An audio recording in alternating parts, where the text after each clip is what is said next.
मित्रांनो, तुम्हाला जर स्वामींची सेवा करायची असेल तर आजचा हा व्हिडिओ संपूर्ण बघा. या व्हिडिओमध्ये आम्ही तुम्हाला अशा 4 ओळी सांगणार आहे.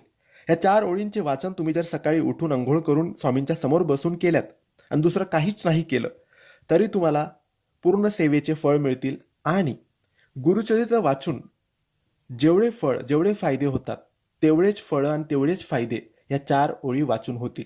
या 4 ओळी म्हणजे एक श्लोकी गुरुचरित्र. या ओळी काही अशा आहेत. दत्ताचा अवतार झाला कलियुगी श्रीपाद पिठापुरी, त्यामागे दुसरा नृसिंह सरस्वती करंज ग्रामांतरी, तीर्थे हिंडतपातला भिलूवाडीची ये संगमा, तेथुनी मठ गानगापुरी वसेवारी दिनांचे श्रमा. या 4 ओळींचा स्क्रीनशॉट काढून ठेवा आणि रोज सकाळी या 4 ओळी वाचा. गुरुचरित्र वाचून जेवढे फायदे होतात, जेवढे लाभ होतात तेवढेच लाभ, तेवढेच फायदे या 4 ओळी वाचून होतील. नक्की वाचा, तुमच्या इच्छा पूर्ण करा. श्री स्वामी समर्थ.